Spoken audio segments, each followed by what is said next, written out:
Welcome to Windows 10 DLL Hijack. Hey everyone, welcome to a really fun video here. We're actually going to get a little bit more technical than usual. We're going to be creating two different DLLs to take advantage of a DLL hijack on a Windows 10 system. Now I want to give you a really quick idea of what a DLL hijack is.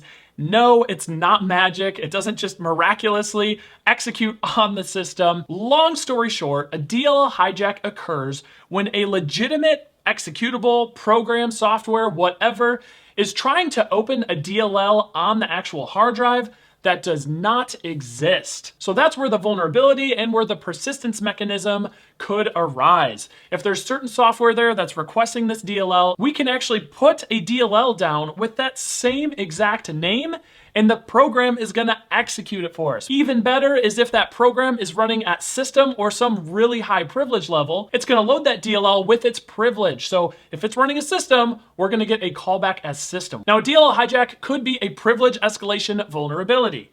For that to happen, let's say you're just running with basic user privileges.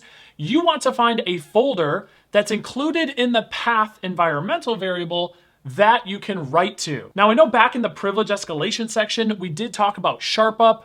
SharpUp is gonna look for exactly those folders. So it'll be very verbose in telling you, hey, this folder is very vulnerable, upload your DLL to that folder. Now on our current situation, we're running as system. That means we can write to any folder on our computer, which basically means instead of taking advantage of a privilege escalation, we're actually leveraging this for persistence. Now with that out of the way, let's look at the RTFM.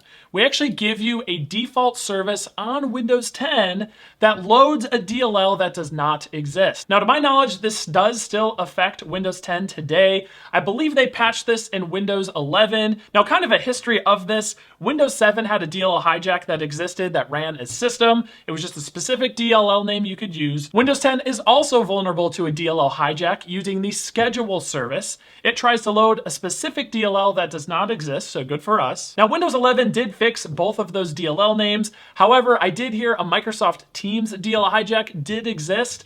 And between DLL hijacks and COM object hijacks, I feel like there are new DLLs coming out all the time. People are doing research and finding these. So do some Googling, figure out what DLL file names are vulnerable on the machine you're testing, and you may get lucky. So the RTFM calls out a Windows 10 DLL that's vulnerable, this WPTS extensions.dll. Again, this is a very well-researched technique. This is all over the internet, but it still works against Windows 10 machines. Now, if you're using this as a privilege escalation vulnerability, you're gonna wanna list out this path environmental variable, which I already ran over here.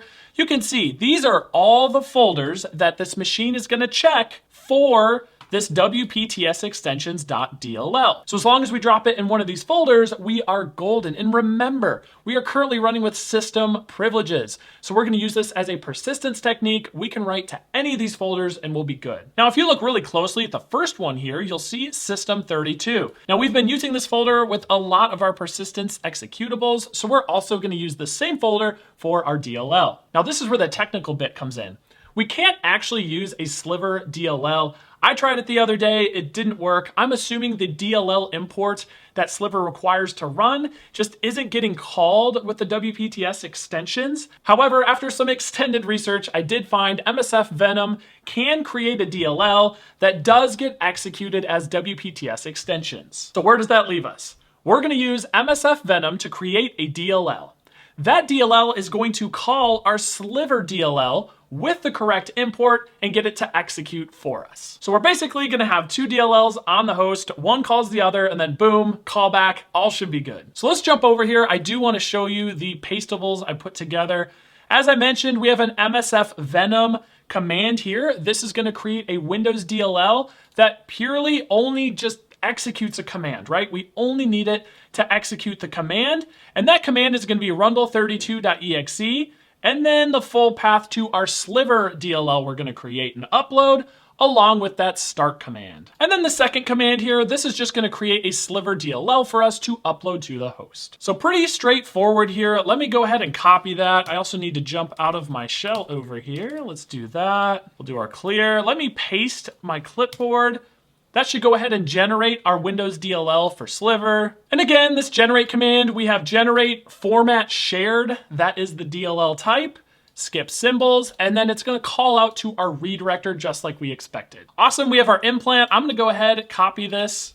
We'll start to build our playbook that we love oh so much. So we're gonna do an upload here, and then we're gonna give it C Windows System 32, and then we're gonna give it this WPTS extensions 1.dll. So let me fix that. Perfect. Let's get our double backslashes in here so it's happy. And then we'll go ahead and upload it to the host. Okay, cool. That's uploading. We can go ahead and do an LS as well just to make sure it uploaded correctly. So let's do that. We'll copy, do an LS, and then we can do a little star at the end, right? WPTS extensions 1.dll. Because we're dealing with multiple files here calling each other, that does increase our potential for error. And again, in all my years teaching different students, I have found as long as you dir those paths, you can make sure they are perfect. It's really difficult to catch specific typos. So let me tell you what I'm talking about here. I'm gonna drop down into a shell again. Perfect, and then I'm just gonna copy the exact path over here, and we're gonna go ahead, we're gonna do a dir, paste. So now we know that that MSF Venom payload, copy and pasted, is gonna for sure hit our DLL here. There is no room for error. Now we need to run our MSF Venom payload. So let me open up a new shell. We'll make it a little bigger so we can check it out. Much better. So the MSF Venom payload, we're gonna make a 64-bit payload because that's the architecture of our target system. Platform, we wanna target Windows computers. And then our payload is gonna be a Windows x64 exec. Again, the whole goal and all this payload is gonna do is run an execution command, and that command is gonna be rundle32.exe. Now, if you've done any DLL work before, you know you usually use rundle32.exe to execute those DLL payloads. DLLs are not like EXEs. You can't just double click them and execute them. It just doesn't work that way. So we're just gonna use rundle32 to execute our DLL. Now this one's a little unique here. You actually wanna use a comma and then specify the start function of your payload. Our type is gonna be DLL, and then we're gonna actually output it as shim DLL version 2. So let's fire this off here. Shouldn't take too long for us. We got it, so no encoder specified, payload size, final size of the DLL file. That's exactly what I wanted. I'm gonna go ahead and grab part of the path here. Let's grab the ending path, and then I can just grab it all at once. Bounce back to the playbook here. We wanna do an upload, paste it, and then we can actually steal the path from our other one up here. And then we wanna call it WPTS extensions.dll.